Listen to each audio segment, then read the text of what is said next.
এইমাত্ৰ আপুনি যিকেইটা কথা ক'লে তাৰ ভিতৰত এটা এতিয়া গোটেই ৰাজ্যজুৰি ব্যাপক ৰূপত চৰ্চা হোৱা বিষয় হৈছে জনজাতিকৰণ।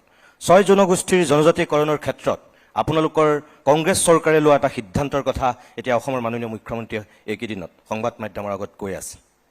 তাৰ মানে আজি 6 জনগোষ্ঠীৰ জনজাতিকৰণ নোহোৱাৰ মূলতেই কংগ্ৰেছ চৰকাৰী দায়ী নেকি? উত্তৰ পূৰ্বাঞ্চলৰ বিভিন্ন জনগোষ্ঠী জনজাতিৰ মানুহৰ ৰাজনৈতিক আকাংক্ষাই যদি কোনোবা বুজি পায় এয়া হ'ল কংগ্ৰেছ দল। তাৰ উদাহৰণ যে প্ৰধানমন্ত্ৰী মোদী ডাঙৰীয়া যোৱাকালি মণিপুৰ গ'ল। মণিপুৰত জুই লাগিলে আজিৰ পৰা 2 বছৰ আগতেই, কিন্তু প্ৰধানমন্ত্ৰী মোদী ডাঙৰীয়া গ'ল যোৱাকালি 2 বছৰ পিছত। আৰু গোটেই যি ধৰণৰ অপটিক্স, সেই গোটেই তেখেতৰ ভ্ৰমণৰ যি অপটিক্স, যি ধৰণৰ ফটো আমি দেখিলোঁ, মই ভাবোঁ মণিপুৰত যে মানুহৰ হৃদয়ত যি কান্দন, সেই কান্দনটো তেওঁলোকক আজি তাৰিখত যি সহায় কৰিব লাগিছিল, সমৰ্থন দিব লাগিছিল, প্ৰধানমন্ত্ৰী হিচাপে যি নৈতিক নেতৃত্ব ল'ব লাগিছিল, লোৱা নহ'ল। কিন্তু যদি আপোনালোকে চাই ৰাহুল গান্ধী ডাঙৰীয়া 3 বাৰকৈ গ'ল, প্ৰথমতে গ'ল, পিছতো গ'ল। একেৰাহে আজি মই য'ৰ পৰা আহি আছোঁ, এটা ইয়াত দিল্লী ইউনিভাৰ্চিটি নিৰ্বাচন চলি আছে, তো আমাৰ NSY দল প্ৰয়াত ৰাজীৱ গান্ধী নামত এটা ফুটবল প্ৰতিযোগিতা আৰম্ভ কৰিছে। প্ৰয়াত ৰাজীৱ গান্ধীয়ে আমাৰ অসম চুক্তিত আজি তেওঁলোকৰ যথেষ্ট এটা মূল ভূমিকা আছিল। প্ৰয়াত ইন্দিৰা গান্ধীৰ মূল ভূমিকা আছিল। অসমৰ বা উত্তৰ পূৰ্বাঞ্চলৰ আপোনালোকে শ্বিলং একৰ্ড চাই, মিজো একৰ্ড চাই, বা আমাৰ অসম চুক্তি চাই, বা ত্ৰিপুৰাৰ এগ্ৰিমেণ্টটো চাই, প্ৰত্যেক ক্ষেত্ৰত কংগ্ৰেছে উত্তৰ পূৰ্বাঞ্চলৰ বিভিন্ন জনগোষ্ঠী জনজাতি, খাচী, জেন্তিয়া, মিজো, কুকি, তেওঁলোকৰ ৰাজনৈতিক যি আকাংক্ষাই সন্মান কৰিছিল। আৰু সেইকাৰণে 6 জনগোষ্ঠীৰ ক্ষেত্ৰতো কংগ্ৰেছ চৰকাৰ দিনত, প্ৰয়াত মুখ্যমন্ত্ৰী তৰুণ গগৈদেৱৰ দিনত আমাৰ ফালৰ পৰা সিদ্ধান্ত যে আমি 6 জনগোষ্ঠী আমি সমৰ্থন কৰোঁ। লগতে যেতিয়া এটা বিশেষ জনগোষ্ঠী জনজাতিকৰণ লাভ কৰে, যিসকল আগৰ পৰাই জনজাতিকৰণ লাভ কৰিছে, নিশ্চয় তেওঁলোকৰ মনত কিবা এটা চিন্তা থাকিব পাৰে। তেওঁলোকৰ চিন্তা আমি কেনেকৈ দূৰ কৰিব পাৰোঁ? আজিৰ তাৰিখত অসমৰ বড়ো, কাৰ্বি, মিচিং জনগোষ্ঠীয়ে তেওঁলোকে নিজৰ জনজাতিক আগুৱাই লৈ যাবলৈ কাৰণে কি বিচাৰিছে, কাৰ্বি আংলঙত 244A হওক বা বিভিন্ন আমাৰ সোণোৱাল কছাৰী নিৰ্বাচনটো সময়মতে হওক, এইখিনিও কথা কংগ্ৰেছ দলে স্বীকাৰ কৰে, বুজিবলৈ চেষ্টা কৰে, শুনিবলৈ চেষ্টা কৰে। কিন্তু দুখৰ কথা, আজিৰ তাৰিখত কোচ ৰাজবংশী মানুহসকলক শুনাতকৈ বৰ্তমান অসম চৰকাৰে, অসম আৰক্ষী পঠাই যি ধৰণৰ ছাত্ৰ ছাত্ৰীসকলক মাৰিছে, পিটিছে, যথেষ্ট দুৰ্ভাগ্যজনক কথা। আৰু সেইখিনি কথা লুকাবলৈ মই ভাবোঁ মুখ্যমন্ত্ৰীয়ে ইতিহাসত গৈ আকৌ কংগ্ৰেছ দলটোকে দোষাৰিছে। কিন্তু কোনে ক'লে যে 6 মাহৰ ভিতৰত জনজাতিকৰণ হ'ব? বিজেপিয়ে কৈছিল, প্ৰধানমন্ত্ৰী মোদী ডাঙৰীয়াই কৈছিল। আৰু মই আশা কৰোঁ যে আজি 14 ছেপ্টেম্বৰত প্ৰধানমন্ত্ৰী মোদী ডাঙৰীয়া সেইখিনিও কথা উত্তৰ দিব যে 6 মাহত জনজাতিকৰণ এটা জুমলা আছিল না সঁচা কথা আছিল। আপুনি যিটো কথা কৈছে 6 জনগোষ্ঠীৰ জনজাতিকৰণৰ লগতে মণিপুৰৰ প্ৰসংগত আপুনি যিকেইটা কথা ক'লে, 230ৰ পৰা 240 জন লোক এতিয়ালৈকে মণিপুৰত মৃত্যু হৈছে। আজি আমি নতুন দিল্লীত আছোঁ, আপুনি এতিয়া বিৰোধী উপদলপতি। আজি যদি তেনেকুৱা এটা কিবা গোষ্ঠী সংঘৰ্ষ এই নতুন দিল্লীত হয়, ইয়াৰ গোটেই ৰাষ্ট্ৰীয় সংবাদ মাধ্যম উবুৰি খাই পৰিব। দিল্লীৰ জনতাৰ ৰাজপথলৈ ওলাই আহি প্ৰতিবাদ কৰিব, গোটেই দেশজুৰি খলকনি সৃষ্টি কৰিব। য'ত দিল্লীৰ পৰা অকল দূৰত্ব হোৱাৰ কাৰণেই, মানসিক দূৰত্বই কওক, ভৌগোলিক দূৰত্বই কওক, মণিপুৰৰ নিচিনা আপুনি যিটো কথা কৈছে যে আপোনালোকৰ ৰাহুল গান্ধী গৈছে, আপুনি উদাত্ত কণ্ঠৰে সংসদত ভাষণ দিছে, আমি দেখিছোঁ। কিন্তু প্ৰধানমন্ত্ৰীগৰাকী এই যে 2 বছৰ লাগিল যাবলৈ, য'ত 240 জন মানুহৰ মৃত্যু হ'ল গোষ্ঠী সংঘৰ্ষত। আমাৰ অষ্টলক্ষীৰ কথা কয় উত্তৰ পূৰ্বাঞ্চলক বিজেপি চৰকাৰে। আপুনি কি কাৰণে প্ৰধানমন্ত্ৰী 2 বছৰ নোযোৱাকৈ থাকিল বুলি ভাবে? আজি তাত ৰাষ্ট্ৰপতিৰ শাসন আছে, উত্তৰ পূৰ্বাঞ্চলত এখনতো আপোনালোকৰ কংগ্ৰেছ দলৰ শাসন নাই আজিৰ দিনত, গোটেই বিজেপিৰে চৰকাৰ। মণিপুৰতো বিজেপি আছিল, তাৰপিছতো মোদী ডাঙৰীয়া কিয় নগ'ল? আপোনালোকেতো সংসদত ব্যাপক প্ৰতিবাদ কৰিছিল মণিপুৰক লৈ। এই যিটো দূৰত্ব, তাৰমানে উত্তৰ পূৰ্বাঞ্চলৰ প্ৰতি আমাৰ মানুহে যিবিলাক কথা কৈ থাকে যে ক'ৰবাত আমি মাহিয়াই দৃষ্টিৰ মানে বশৱৰ্তী হওঁ নেকি, মণিপুৰৰ ক্ষেত্ৰত তেনেকুৱাই নহ'ল জানো প্ৰকাৰ? দুৰ্ভাগ্যজনক সেয়া হ'ল বৰ্তমান প্ৰধানমন্ত্ৰী মোদী ডাঙৰীয়া কাম কৰা ষ্টাইল। আজি 4 মাহ হ'ল পেহেলগাম ভিতৰত যে সন্ত্ৰাসবাদীয়ে যে আক্ৰমণ কৰিলে, যি সময়ত সন্ত্ৰাসবাদী আক্ৰমণ কৰি আছিল, সেই সময়ত প্ৰধানমন্ত্ৰী মোদী ডাঙৰীয়া ছৌদি আৰবিয়াত আছিল। তাৰপিছত তেওঁ ছৌদি আৰবিয়াৰ পৰা উভতি আহিল।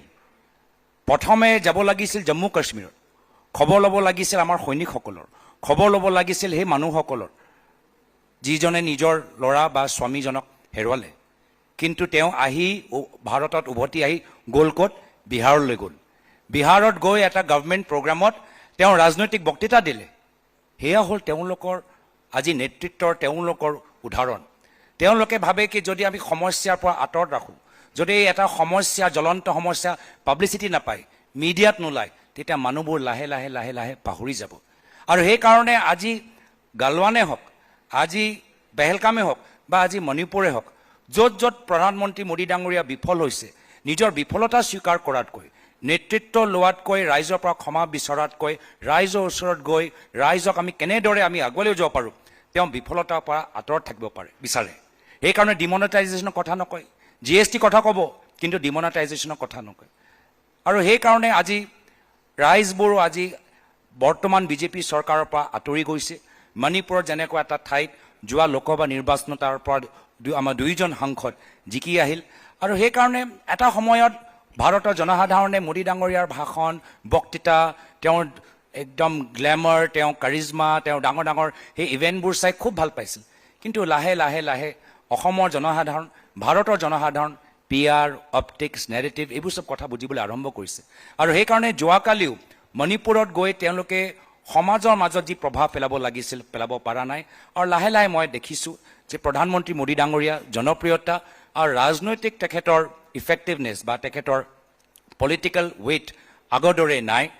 আজি সেইকাৰণে যিখন দল 400 পাৰৰ সপোন দেখিছিল, আজি বিভিন্ন ৰাজনৈতিক দলৰ ওপৰত নিৰ্ভৰ কৰিহে আজি চৰকাৰ গঠন কৰিবলৈ বিচাৰিছে। কিন্তু লগে লগে মোক ক'ব লাগিব যে যদিও আমি দিল্লীৰ পৰা দূৰ, আমি বাৰম্বাৰ দিল্লীৰ ওপৰত নিৰ্ভৰ হ'ব নালাগে। আজি আপোনালোকৰ গ্ৰুপ দিল্লীৰ পৰা দূৰ হ'লেও দিল্লীত আহি আপোনালোকে মিডিয়া কনক্লেভ পাতি আমাৰ উত্তৰ পূৰ্বাঞ্চলৰ কথাবোৰ লৈ গৈছে। আপোনালোকে দিল্লীত আহি বিভিন্ন ৰাজ্য স্তৰৰ চেলিব্ৰিটিয়ে হওক, শিল্পীয়ে হওক বা ৰাজনীতিবিদ হওক, আমাৰ এই উত্তৰ পূৰ্বাঞ্চলৰ অসমৰ এটা মঞ্চত মাতি তেওঁলোকৰ লগত আলাপ আলোচনা কৰিবলৈ সুযোগ পাইছে। সেইকাৰণে যদিও আমি দূৰ আছোঁ, দিল্লীৰ ওপৰতো দায়িত্ব আছে, আমিও নিজৰ ওপৰত আমি এটা দায়িত্ব ল'ব লাগিব যে আমি নিজৰ কণ্ঠ আৰু শক্তিশালী কৰিব লাগে। দিল্লীলৈ আহি আমি তেখেতৰ আমাৰ কথাবোৰ শুনিবলৈ বাধ্য কৰাব লাগে। আপুনি কোৱাটো এক প্ৰকাৰ সঁচা। আপোনাক যিটো দায়িত্ব দিয়া হৈছে বিৰোধী উপদলপতি হিচাপে, ইয়াৰ যিটো ভূমিকা আপুনি পালন কৰিছে, গোটেই অকল অসম তথা উত্তৰ পূৰ্বাঞ্চলৰ নহয়, এতিয়া গোটেই ভাৰতবৰ্ষৰ মানুহে দেখিছে আপোনাৰ সেই বাকপটুতা। আৰু সেইকাৰণেই চাগে আপুনি শশী থাৰুৰ, মনীষ তিৱাৰীৰ নিচিনা ইমান জ্যেষ্ঠ লিডাৰ থকাৰ পিছতো, বাকপটু লিডাৰ থকাৰ পিছতো আপুনি চাগে বিৰোধী উপদলপতিৰ গুৰু দায়িত্ব পাইছে। এই যে আজি হিমন্ত বিশ্ব শৰ্মাৰ বা বিজেপিৰ যিটো ৰাজনীতি বা নৰেন্দ্ৰ মোদী, অমিত শ্বাহৰ যিটো ৰাজনীতি, এইমাত্ৰ আপুনি যিটো কথা ক'লে, ইয়াৰ আগলৈকেতো কংগ্ৰেছেই আছিল। কংগ্ৰেছৰ এতিয়া আপুনি দায়িত্ব পোৱাৰ পিছত হয়তো এটা চেঞ্জ আনিবলৈ চেষ্টা কৰা হৈছে উত্তৰ পূৰ্বাঞ্চলৰ প্ৰতি বা আপোনাৰ যোগেদি অসমৰ প্ৰতি। কিন্তু সৰ্বানন্দ সোণোৱাল আৰু হিমন্ত বিশ্ব শৰ্মাৰ যোগেদিও বিজেপিয়ে কিন্তু উত্তৰ পূৰ্বাঞ্চলৰ প্ৰতি এটা বেলেগ ভূমিকা ল'বলৈ চেষ্টা কৰা যেন লাগে। কেন্দ্ৰীয় মন্ত্ৰী হিচাপে সোণোৱালৰ গুৰুত্ব আৰু মুখ্যমন্ত্ৰী হিচাপে হিমন্ত বিশ্ব শৰ্মাক যিখিনি তেওঁলোকে আগুৱাই দিছে, সেইফালৰ পৰা বিজেপিও এটা কৌশলী স্থিতি লোৱা বুলি আমি ভাবোঁ। কিন্তু যিটো মূল সমস্যা, আপুনি যিকেইটা কথা কৈ গ'ল এতিয়া, যে আমাৰ বিদেশী সমস্যা, যোৱা 40 বছৰ ধৰি আমি একেখিনি কথাই শুনি আহিছোঁ, একেখিনি নাটকেই হৈ আহিছে। 6 জনগোষ্ঠীৰ জনজাতিকৰণ আপোনালোকৰ দিনতো একেই। বিজেপিয়ে 5 মাহত 6 মাহত কৰিম বুলি কৈছিলে, 60 মাহ বিচাৰিছিল। এতিয়া আমি দেখিছোঁ বিগ ডেমৰ ইছ্যুটো আগতে চৰকাৰত নাথাকোঁতে যি স্থিতি, চৰকাৰলৈ অহাৰ পিছত বেলেগ স্থিতি। মুঠৰ ওপৰত আমি যদি চাওঁ গোটেই সামগ্ৰিকভাৱে অসম তথা উত্তৰ পূৰ্বাঞ্চলৰ যিকেইটা জ্বলন্ত সমস্যা কেতিয়া সমাধান হ'ব বুলি ভাবে, নে সমাধান নহ'বই, এইটো অকল ৰাজনৈতিক ইছ্যু হৈ থাকিব? এতিয়া নিৰ্বাচন আহিছে কাৰণে 6 জনগোষ্ঠীৰ আকৌ বিধানসভাত আপোনালোকৰ সেই প্ৰস্তাৱটোৰ পুনৰীক্ষণ কৰাৰ কথা কোৱা হৈছে। তাৰমানে কি, নিৰ্বাচন আহিব, প্ৰত্যেকটো ৰাজনৈতিক দলেই এটা ললিপপ দিব, তাৰপিছত আমি বন্দী হ'ম। মোদীৰ কথাত আমি মোহ গ'লোঁ, কংগ্ৰেছৰ কথাটো এটা সময়ত মানুহ হয়তো তেনেকৈ মোহিত হৈছিল। এইটো নিষ্ঠুৰ সত্য নহয়নে আমাৰ কাৰণে, অসমৰ কাৰণে? ধন্যবাদ নিতুমণি দা, আপুনি প্ৰথমে মোক ইমান প্ৰশংসা কৰিলে। আমি ক'ব লাগিব যে আমি অসমীয়া সমাজ হিচাপে অসমৰ পৰা যিকোনো ব্যক্তি অসমৰ বাহিৰত গৈ যদি কিছু সফলতা লাভ কৰে, আমি সমাজ হিচাপে তেখেতৰ প্ৰতি শুভেচ্ছা জ্ঞাপন কৰোঁ, মৰম আগবঢ়াওঁ, লগতে আমি আশীৰ্বাদো প্ৰদান কৰোঁ। আৰু সেইকাৰণে ময়ো যেতিয়া আমাৰ অসমৰ পৰা কোনোবা শিল্পী বম্বেত গৈ সফলতা লাভ কৰে, মই গৌৰৱ অনুভৱ কৰোঁ। যেতিয়া আমাৰ অসমৰ পৰা এলভেছ হাজৰিকা তেখেতে যেতিয়া ইণ্টাৰনেশ্যনেল ৰেকৰ্ড ছেট কৰে মই গৌৰৱ অনুভৱ কৰোঁ যেতিয়া আপোনালোকৰ সতীৰ্থ সাংবাদিকসকল ইয়াত আহি তেওঁলোকে বিভিন্ন ৰাষ্ট্ৰীয় আন্তঃৰাষ্ট্ৰীয় মিডিয়া তেওঁলোকে যোগ দিয়ে আমি গৌৰৱ অনুভৱ কৰোঁ তো আমি বিচাৰোঁ যে অসমৰ পৰা বিভিন্ন স্তৰৰ মানুহ বিভিন্ন জগতত গৈ সফলতা লাভ কৰে আৰু সেইকাৰণে আজিৰ তাৰিখত আপোনালোকে যিখিনি বিষয় ক'লে তাৰ মূল দায়িত্ব ৰাইজে ল'ব লাগিব মানুহবোৰ সজাগ হ'ব লাগিব বিভিন্ন ৰাজনৈতিক দল ৰাজনৈতিক কৌশলেৰে নিজৰ কিছু কথাবোৰ কৈ মানুহক আৱেগিক কৰিবলৈ চেষ্টা কৰিবই আপোনালোকৰ কোৱাৰ দৰে ৰাজনৈতিক দলবোৰ নিৰ্বাচন কাষ চাপিলে কিছু প্ৰতিশ্ৰুতি দিবলৈ চেষ্টা কৰিব আগৰ নিজৰ ৰেকৰ্ডবোৰ মানুহে যে পাহৰি যায় তাৰ ওপৰত কোনো প্ৰশ্ন নুসুধে সেইখিনি চেষ্টা কৰিব কিন্তু আটাইতকৈ গুৰুত্বপূৰ্ণ হ'ল যে সমাজ সজাগ আৰু সচেতন হ'ব লাগিব কিন্তু আজি যেতিয়া মই বিভিন্ন ঠাইত যাওঁ সমাজ সজাগ আৰু সচেতন দেখা নাপাওঁ অসমৰ গাঁৱৰ ভিতৰত সোমালে মোক দুখ লাগে অসমৰ গাঁৱৰ ভিতৰত আজি ল'ৰা ছোৱালীবোৰ নিবনুৱা উদ্যোগ একো নাই ঠিকাদাৰবোৰ বহি আছে মহিলাৰখিনি আজি মাত্ৰ অৰুণোদয় পায় আজি ঘৰতে আছে কোনো ধৰণৰ উৎপাদন নাই কোনো ধৰণৰ উদ্যোগ নাই কোনো ধৰণৰ এক্সপৰ্ট নাই কোনো ধৰণৰ থলুৱা সংস্থাপন নাই আৰু সেইকাৰণে আজি দেখিছে আজি লিডো মাৰ্গ্ৰিটা লৈ যাব গোটেই জংগলবোৰ তাত কাটি পেলাই আজি তাত গ্ল'বেল ৱাৰ্মিং হৈছে কাৰ্বি আংলং ডিমা হাছাওলৈ যাব চাৰিওফালে চিণ্ডিকেট আজি এয়া হ'ল আজি অসমৰ গ্ৰাম্য অঞ্চলৰ অৱস্থা চিণ্ডিকেট ড্ৰাগছ মদৰ দোকান আৰু মানুহবোৰ কিছু চৰকাৰী সুবিধা পাই ঘৰতে বহি আছে কিন্তু নিজৰ উপাৰ্জন বঢ়াবলৈ চৰকাৰৰ ফালৰ পৰা কোনো সুবিধা বিচৰা নাই তো সেইকাৰণে মূল কথাটো মই বিচাৰোঁ যে কংগ্ৰেছ হওক বিজেপি হওক ৰাইজ সজাগ হওক আৰু সেইকাৰণে মোৰ নৱপ্ৰজন্মৰ ওপৰত যথেষ্ট মই নিৰ্ভৰ কৰোঁ যে তেওঁলোকে আগবাঢ়ি যাব যে তেওঁলোকে এটা সিদ্ধান্ত ল'ব তেওঁলোকে মূল্যাংকন কৰিব আমাৰ কাম যদি বেয়া কিন্তু বিজেপি চৰকাৰ যদি কাম বেয়া হ'লে তেতিয়া ৰাইজ মনে মনে থাকিলে নহ'ব ইতিহাসত কংগ্ৰেছে কি কৰিলে নকৰিলে নহ'ব ভৱিষ্যত আজিৰ তাৰিখত কংগ্ৰেছৰ কোন দিশে লৈছে বিজেপিয়ে কোন দিশে গৈছে গোটেইখিনি অধ্যয়ন কৰি নৱপ্ৰজন্ম আৰু সকলোৱে আমাৰ মানুহবোৰ সতৰ্ক হৈ সজাগ হৈ অসমীয়া সমাজৰ দায়িত্ব ল'ব সেয়াই মই বিচাৰোঁ এইমাত্ৰ আপুনি যিকেইটা কথা কৈছে আপুনি ধৰক এতিয়া APCCৰ সভাপতি হয়তো আপুনি চাগে মুখ্যমন্ত্ৰীৰ প্ৰাৰ্থী হ'ব আগন্তুক নিৰ্বাচনত যিখিনি কাম সৰ্বানন্দ সোণোৱালে কৰিব নোৱাৰিলে যিখিনি কাম হিমন্ত বিশ্ব শৰ্মাই কৰিব পৰা নাই আপুনি বিজেপিৰ বেয়াখিনিক বাদ দিয়ক কিন্তু কংগ্ৰেছ হিচাপে এই যিকেইটা কথা এতিয়া আপুনি কৈছে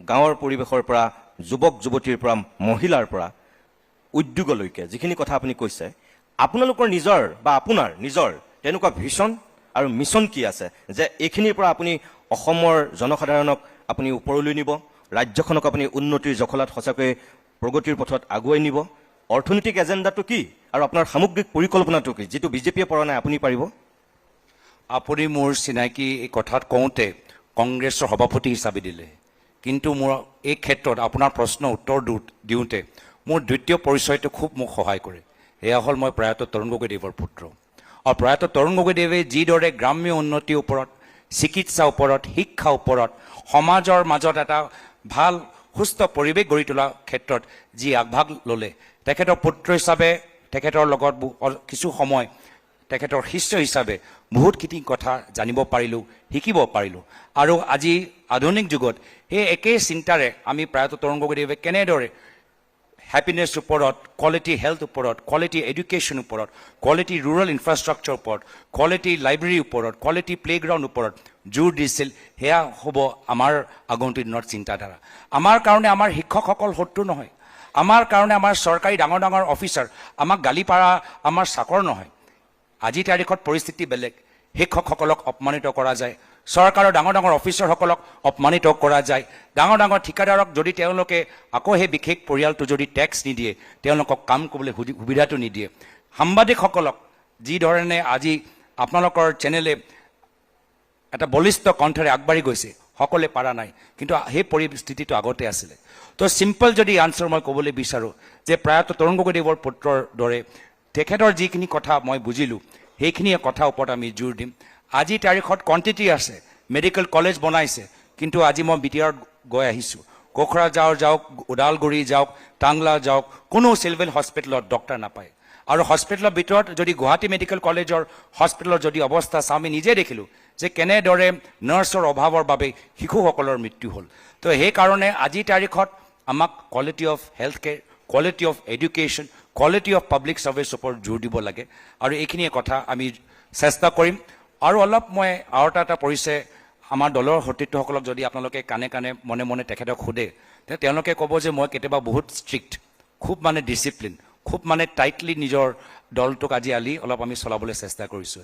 সেই একে ষ্ট্ৰিক্ট ডিচিপ্লিন আমি পাৰফৰ্মেঞ্চ বেছ এটা চৰকাৰ গঠন কৰা আমাৰ উদ্দেশ্য আছে। এইখিনি কৰিবৰ কাৰণে আপোনাক এটা শক্তিশালী অৰ্থনৈতিক ভেটি লাগিব। আপোনাৰ পিতৃদেৱতা যেতিয়া শাসনৰ পৰা আঁতৰিছিল তেতিয়া ৰাজ্যখনত যিটো ঋণৰ বোজা 10,000 কোটি টকা আছিল, আৰু সেইটোক লৈ বৰ্তমানৰ মুখ্যমন্ত্ৰীয়ে আপোনাৰ পিতৃদেৱতাক আনকি বিধানসভাতো থকা সৰকা কৰিছিল সমালোচনাৰে।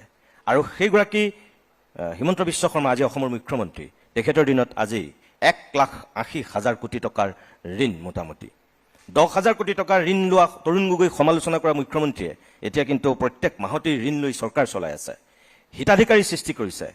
আনকি চৰকাৰী কৰ্মচাৰীক দৰমহা দিয়াৰ ক্ষেত্ৰতো সেই ঋণৰ টকা ব্যৱহাৰ কৰা বুলি আপোনালোকে অভিযোগ কৰি আহিছে। তেনেকুৱা এখন ঋণগ্ৰস্ত ৰাজ্যত আপুনি যিখিনি সপোন দেখিছে বা জনতাৰ যিখিনি আপুনি সঁহাৰি আশা কৰিছে, আপোনাৰ নিজৰ অৰ্থনৈতিক ভেটিটো এই ঋণগ্ৰস্ত ৰাজ্যখনক মুক্ত কৰি কোন দিশে আপুনি সেই শক্তিশালী ভেটি নিৰ্মাণ কৰাৰ পৰিকল্পনা কৰিছে? কেনেকৈ সম্ভৱ হ'ব?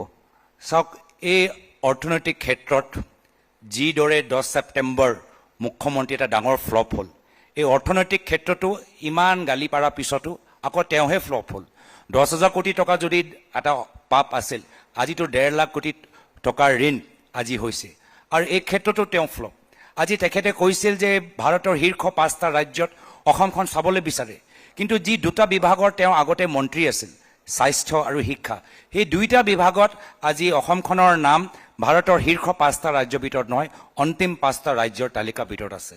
তো সেইকাৰণে বাৰম্বাৰ যিগৰাকী বিভিন্ন আমাৰ দিল্লী মিডিয়াই ডাইনামিক CM, চাণক্য CM কৈ থাকে, মইতো না ডাইনামিজম দেখা পাওঁ না মই চাণক্য নীতি দেখা পাওঁ। আজি তেওঁ মেঘালয়ত 2টাই লোকসভাৰ চিট NDA হাৰিলে, মণিপুৰত 2টা চিট হাৰিলে, যোৰহাটত য'ত তেওঁ 3 লাখ ভোটৰ ব্যৱধানত জিকা সপোন দেখিছিল 1.5 লাখ ভোটত পিছ পৰি গ'ল। তো আজিৰ তাৰিখত তেখেতৰ ডাইনামিজম মই ইমান দেখা নাপাওঁ। কিন্তু আৰ্থিক সংকট আজিও নহয়, ইয়াৰ পূৰ্বেও হৈছিলে। 2001 চনত যেতিয়া কংগ্ৰেছৰ চৰকাৰ অসমত আহিল, সেই সময়তো আৰ্থিক সংকট, সেই সময়তো চৰকাৰী কৰ্মচাৰীসকলক দৰমহা দিয়া অৱস্থা নাছিল, শিক্ষকসকলক দৰমহা দিয়া অৱস্থা নাছিল। কিন্তু সেই সময়ত আমি কেনেকৈ পাৰিলোঁ? আৰ্থিক অস্থিৰতাৰ পৰা অসমখনক এটা স্থিৰ সমাজলৈ, এটা স্থিৰ অৰ্থনৈতিক পৰিস্থিতিলৈ কেনেকৈ লৈ গ'লোঁ? সেই সময়তো প্ৰায়তো তৰুণ গগৈদেৱ নিজকে সৰ্বজ্ঞানী ভাবা নাছিল, বিভিন্ন এক্সপাৰ্ট ওপৰত নিৰ্ভৰ হ'ল, বিভিন্ন চৰকাৰী বিষয়াৰ ওপৰত নিৰ্ভৰ হ'ল। বাহিৰৰ পৰা আমাৰ অসমৰ মানুহবোৰ যি অৰ্থনীতিবিদ, তেখেতক মাতি আনি world bank, Asian development bank, বিভিন্ন লগত মাতি আনি তেওঁলোকে কথা আলোচনা কৰি এটা ৰোড মেপ তৈয়াৰ কৰিলে। যি সময়ত কেন্দ্ৰত বিজেপি চৰকাৰ, আমাৰ চৰকাৰ নাছিল, কেন্দ্ৰত বিজেপি চৰকাৰ, কিন্তু তথাপিও বাজপেয়ী চৰকাৰ থাকিলেও আমি খুব কৌশলেৰে তেওঁ অসমখনৰ পৰিস্থিতি স্থিৰ কৰিলে। সেইকাৰণে নেতৃত্বৰ ওপৰত যথেষ্ট নিৰ্ভৰ, অহংকাৰটো ত্যাগ কৰিব লাগিব, নিজকে সৰ্বজ্ঞানী ভাবি এনেধৰণৰ চিন্তাধাৰা অসমৰ সমস্যা আপোনালোকে সমাধান কৰিব নোৱাৰিব। অসমৰ ভিতৰত যথেষ্ট টেলেণ্ট, প্ৰতিবাদী আমাৰ মানুহসকল আছে, ভাল চিন্তা কৰা, ভাল অভিজ্ঞতা থকা মানুহবোৰ আছে, তেখেতৰ ওপৰত যাব লাগিব। কিন্তু আজি ৰাজ্যতে হওক কেন্দ্ৰতে হওক দেখা পাওঁ যে বিজেপি নতুন নেতৃত্ব যে আছে, বৰ্তমান নেতৃত্ব এক্সপাৰ্ট ওপৰত নিৰ্ভৰ কম কৰে। তেখেতৰ লগত যিসকল ঘনিষ্ঠ, বিশেষকৈ উদ্যোগপতিসকল, তেখেতৰ এজন দুজনৰ কথা শুনি তেওঁলোকে নীতিবোৰ লয়। আমাৰ কথা হ'ল যে অসমৰ সমাজৰ ভিতৰত বহুত আমাৰ প্ৰতিভা থকা অভিজ্ঞ ব্যক্তিসকল আছে, আৰু মই আমাৰ ৰাজনৈতিক বিৰোধী বিপৰীত কথা কমকৈ ভাল পাওঁ, কথা শুনি বেছি মই ভাল পাওঁ। তো আমাৰ সেইটোৱে চিন্তাধাৰা থাকিব যে অসমখনৰ পৰিস্থিতি যদি আমি ভাললৈ লৈ যাবলৈ বিচাৰোঁ, মাত্ৰ চৰকাৰ নহয়, সমগ্ৰ আমাৰ অসমৰ সমাজৰ একগোট হৈ আমি সেই দায়িত্বটো ল'ব লাগিব। আৰু যদি অসমৰ সমাজে আমি নিজৰ মনটো আমি চম্ভালি লওঁ আৰু কওঁ যে নহয় বহুত হ'ল, এতিয়া আমি মিলিজুলি অসমখন আমি ভাৰতৰ শীৰ্ষ 5টা ৰাজ্যত লৈ যাবলৈ বিচাৰোঁ, আমি একত্ৰিত হ'লে কোনোৱে আমাক ৰখাব নোৱাৰে। তাৰমানে হিমন্ত বিশ্ব শৰ্মাই 5 বছৰত যি শ্ৰেষ্ঠ 5খন ৰাজ্যৰ অন্তৰ্ভুক্ত কৰাৰ সপোন দেখিছিল, আপোনাৰ মতে কি হিমন্ত বিশ্ব শৰ্মাই মানে সেই কামটো কেতিয়াও কৰিব নোৱাৰিবগৈ? না, তেওঁক আমাক ভুল ক'লে। তেওঁ সপোন আছিল, কৰোড়পতি মুখ্যমন্ত্ৰী হোৱা সপোন আছিল, তাত তেওঁ সফল হৈ গ'ল। আমাক যেনেকৈ কয় হাতী এটা দা দেখুওৱা এটা খোৱাটো, সেইটো কাম কৰিলে। আমাক দেখাই দিলে যে মাটি পট্টা দিম BTR যোৱাৰ নিৰ্বাচনত ক'লে, এতিয়া BTRত গৈ আহিলোঁ, মাটি পট্টা নাই কাৰো ওচৰত। 10 বছৰ তেওঁলোকৰ চৰকাৰ কেন্দ্ৰত, 10 বছৰ তেওঁলোকৰ চৰকাৰ ৰাজ্যত, তেওঁলোকে কেতিয়াবা BPF-ক ল'লে, তাৰপিছত BPF-ক চুৰি মাৰিলে, কেতিয়াবা UPPL-ক ল'লে, UPPL-ক চুৰি মাৰিলে, তো মাটি দিম সেইবোৰ কথাও ক'ত গ'ল? এতিয়া তো আকৌ ক'ব, কিন্তু হিচাপটো কিয় দিয়া নাই, কিয় দিব নোৱাৰিলে? কাৰ দায়িত্ব? কেন্দ্ৰত তেওঁলোকৰ চৰকাৰ, ৰাজ্যত তেওঁলোকৰ চৰকাৰ, 6 schedule এৰিয়া তেওঁলোকৰ EM আছে, কাৰ দায়িত্ব? তো সেইকাৰণে মুখ্যমন্ত্ৰী এইখিনি কথা এতিয়া ৰাইজেও গম পাই গৈছে নিশ্চয় 10 ছেপ্টেম্বৰ পিছত, যে তেওঁলোকৰ কথাবোৰ যে বিশ্বাসযোগ্য, গ্ৰহণযোগ্য সম্পূৰ্ণ কথাবোৰ নহয়, কিছুমান কথা এনেই ফুলজাৰি দৰে তেওঁ কৈ থাকে, পিছত গৈ ফুচ হৈ যায়। আপুনি আপুনি আপুনি 10 ছেপ্টেম্বৰৰ কথাটো এতিয়ালৈকে দুবাৰ উলিয়ালে। মই আপোনাক পিছৰ ফালে সুধিম মই বুলি 10 ভাবিছিলোঁ। ছেপ্টেম্বৰ সেইকাৰণে কৈছোঁ, যিহেতু ময়ো বিচাৰি আছোঁ যে SIT কিনো ওলাইছে। SIT 2 দিন মোৰ পৰিবাৰৰ ওচৰতো আহিলে, আমাৰ দিল্লী ঘৰত আহি, কোনো নাজানে দেই, এইটো আপোনাৰ ব্ৰেকিং দিছোঁ এতিয়া মই। বাৰু ধন্যবাদ ধন্যবাদ। হয়, এইটো কোনো নাজানে এইটো কোনো নাজানে। অঁ SIT 2 দিন মোৰ দিল্লী বাসগৃহত আহি মোৰ পৰিবাৰগৰাকীক বিভিন্ন গোটেই কথাখিনি সুধিলে, তাৰ মোৰ ওচৰতো অহা নাই, এইটো মই কৈ দিছোঁ দেই। কিন্তু আপোনাৰ পৰিবাৰক সোধাৰ পিছত কিন্তু আপোনাক সোধা কথা আছিলে, না 10 ছেপ্টেম্বৰ আগত সুধিব লাগিছিল, সেইটোকে ক'লো। ৰিপৰ্ট দিয়া আগত সুধিব লাগিছিল। যদি ইমান অভিযোগ, তো মোৰ পৰা সুধিব লাগিছিল। মই সময় নাপালোঁ, নহ'লে মই নিজে SIT অফিচত গৈ পালেহেঁতেন। যিয়ে নহওক, ময়ো কি কাহিনী ৰচনা কৰে ময়ো পঢ়িবলৈ বিচাৰোঁ, ময়ো জানিবলৈ বিচাৰোঁ। আৰু সেইকাৰণে মই কৈছোঁ, ইমান ৰহস্য ক'ব নালাগে আৰু প্ৰেছ কনফাৰেঞ্চ ক'ব নালাগে, এটা ৱেবছাইটত সেই SIT ৰিপৰ্টটো আপলোড কৰি দিয়ক, সকলোৱে পঢ়ি ল'ব। আমি আৰু মুখ্যমন্ত্ৰীৰ কথা আমি শুনিবলৈ বিচৰা নাই। একে সেই ফাটা পুৰণি টেপৰ দৰে একেখিনি কথা কৈছে। SIT ৰিপৰ্টটো ৱেবছাইটত আপলোড কৰি দিয়ক, আমি অসমৰ ৰাইজে নিজে পঢ়ি ল'ব, নিজে নিজৰ মনটো তেওঁলোকে যি সিদ্ধান্ত ল'ব লাগে মই স্বীকাৰ কৰিম। মই আজি আপুনি সুযোগটো পাইছোঁ কাৰণে সুধিছোঁ, এইমাত্ৰ যিকেইটা কথা আপুনি কৈছে যে আপোনাক এবাৰো জেৰা নকৰিলে, আপোনাৰ পৰিবাৰক 2 দিন জেৰা কৰিলে, যেতিয়া তেখেতে 10 ছেপ্টেম্বৰৰ কথাটো খুব কৈছিল, তেতিয়া আপুনি মৌন আছিল, মোটামুটি আপুনি মৌন, তেখেত সৰব। আৰু এতিয়া যেতিয়া 10 ছেপ্টেম্বৰৰ ওচৰ পাইছিলহি, বা এতিয়া 10 ছেপ্টেম্বৰ হৈ গ'ল, এতিয়া আপুনি সৰব, তেখেতক সুধিলে তেখেতৰ গাত বিচাই ডকাতি ডাকে এতিয়া মোটামুটি। সেইদিনাখনতো আপোনাৰ কথা সোধোতে আপোনাক এতিয়া যিজনে ভুল কৰিবলৈ গৈ আছে, মই কিয় শুদ্ধ কৰোঁ? মই কিয় শুদ্ধ কৰোঁ? যেতিয়া নিজে এটা নিজৰ কাৰণে এটা ডাঙৰ জাল বনাই আছে, য'ত 2টা ভৰিত জাপ মাৰি তেওঁ পৰিব, তো মই তেওঁক কিয় মই সহায় কৰোঁ? মইতো কৃতজ্ঞতাহে জ্ঞাপন কৰিছোঁ। নহয় আমি 10 ছেপ্টেম্বৰত এটা সামান্য এটা যোগদান কাৰ্যসূচী আমি চলালোঁ, য'ত আমাৰ প্ৰাক্তন বিধায়ক বিনন্দ শইকীয়া ডাঙৰীয়া, প্ৰাক্তন বিধায়ক সত্যব্ৰত কলিতা ডাঙৰীয়া, প্ৰাক্তন বিধায়ক মানসিং ৰংপি ডাঙৰীয়া, আৰু কিছু আমাৰ নৱপ্ৰজন্ম নগাঁও সচেতন নাগৰিক সমাজৰ সভাপতি বীৰেণ বৰা ডাঙৰীয়া আমাক যোগদান কৰিলে। তেওঁ যদি 10 ছেপ্টেম্বৰত ইমান উঠাই নিদিলেহেঁতেন, আমাৰো প্ৰগ্ৰাম ইমান পাব্লিচিটি নাপালে, মোৰো বিহু নাচ সকলোৱে চাব নোৱাৰিলেহেঁতেন। তো মইতো তেওঁক কৃতজ্ঞতা জ্ঞাপন কৰিছোঁ। তেওঁ এইবোৰ চব কৰাৰ কাৰণে হ'ব পাৰে দলৰ নেতৃত্বক মোক সভাপতি হোৱাৰ দায়িত্বটোও দিলে, আৰু হ'ব পাৰে এই 10 ছেপ্টেম্বৰ কৰাৰ কাৰণে সমগ্ৰ অসমৰ ৰাইজে মোৰ বিহু নাচটো চালে আৰু তেওঁলোকৰ স্থিতিটো। কিন্তু আপোনাৰ বিহু নাচ চাইটো তেওঁ কৈছে যে তেওঁ কাষত থকা হ'লেতো আপোনাক গটা মাৰি বাহিৰ কৰি দিলোহেঁতেন বুলি কৈছে।